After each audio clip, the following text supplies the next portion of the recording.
Schrodinger's cat was essentially the 1930s equivalent of a post designed to show how ridiculous and incomplete he believed the contemporary interpretation of quantum physics was. How dare you!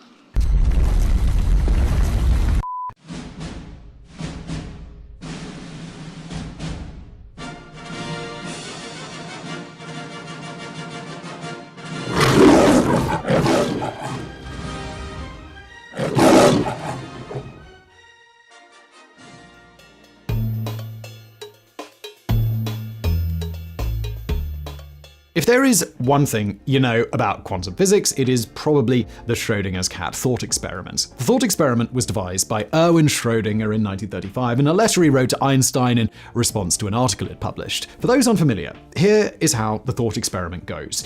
You have an opaque steel box that contains a cat, a Geiger counter, a hammer, and a vial of poison, and a tiny piece of radioactive material. The radioactive sample is so small that over the course of an hour, there's a 50-50 chance that one of the atoms will decay. If no atoms decay in that time, nothing happens. If one of the atoms does decay, it is picked up by the Geiger counter, which then triggers the hammer to break the vial of poison, killing the cat. Because the box is in an isolated quantum system, the cat is both dead and alive at the same time. This is referred to as quantum superposition, where something is simultaneously in multiple different states until it's observed. Once the box is opened, the system will collapse to one of two probabilities, revealing that the cat is either alive or dead. Now, this is obviously just a thought experiment and not something that anybody should ever try on their own, but this metaphor is ubiquitous for its use in explaining the concept of quantum superposition. Schrodinger won a Nobel Prize for his work in quantum physics, yet most people are completely unfamiliar with his work outside of this thought experiment. On the surface, that still doesn't seem that bad. Quantum physics is an extremely advanced subject that goes well beyond even most college educations.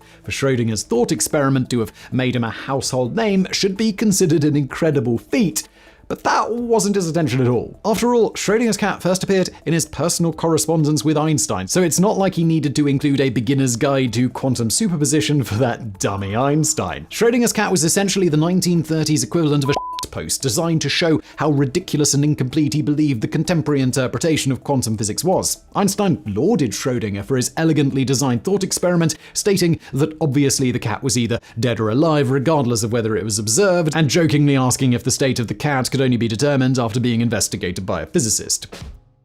Unfortunately for Schrodinger, people loved this explanation of quantum superposition. While he was trying to create a ridiculous and impossible example, it was seen by others as posing the question of how long superpositions collapse, when they collapse, assuming they do at all, and how large a system in superposition can be. These systems are even referred to as cat states in honor of the thought experiment, though no experiment has resulted in the superposition of anything even approaching the size of a cat. The largest cat state created thus far was only about half the mass of an eyelash. But despite the popularity of Schrodinger's cat as a simple means to explain superposition, the cat should never actually be in such a state. Though it was largely believed to be the case in the 1930s, the prevailing opinion today is that quantum phenomena such as superposition don't require a conscious observer. A mechanical device like the Geiger counter would count as an observer, meaning that the system would collapse as soon as the device detected the presence of radiation. Even were that not the case, the cat itself would be an observer of the environment and see whether or not the vial of poison was shattered. The discussion even gets much more complicated than that, which is the last thing that Schrodinger wanted. He just wanted to show how ridiculous the entire idea was, not to generate nearly a century of debate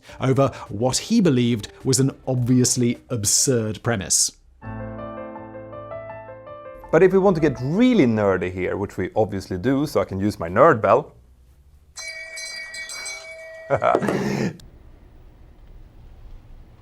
Why are you the way that you are?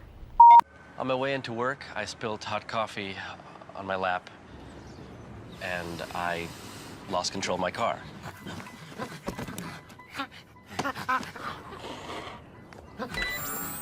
Shock advised. Stand clear. No. For the most part, I'm glad that I bought a car with the trunk monkey. The Trunk Monkey, a life-saving idea you'll only find at Suburban Auto Group. Hold on a second. I got to rewind this real quick because, dude, this is my favorite part. The way you tear this guy up with this section, I love this. This is brilliant. This is like dad jokes at lightning speed. I love it, man. Nobody. It's his own stupid idea to come down here and harass the school. I mean, he's so dumb it took 2 hours to watch 60 Minutes. Seriously, he went to the Clippers game to get a haircut. Asked him what he did for a living, and the idiot told me breathe. Seriously, this man is so dumb he cut holes in his umbrella to see if it was still raining. Jokes aside, he sprinkled sugar on his bed so he'd have sweet dreams. He thought monogamy was a game by Milton Bradley. That's the one I like. Hold on, I don't like people mess with schools or kids. Man is so dumb. He took a donut back because it had a hole in it. The idiot opened the window to see the other side. I mean, seriously, he put lipstick on his head to make up his mind. Really what I'm trying to say, when you break it down, you're an idiot and a loser.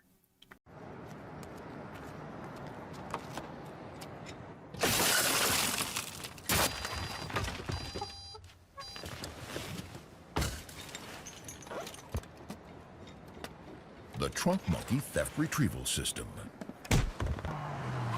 Because sometimes getting your car back is simply not enough.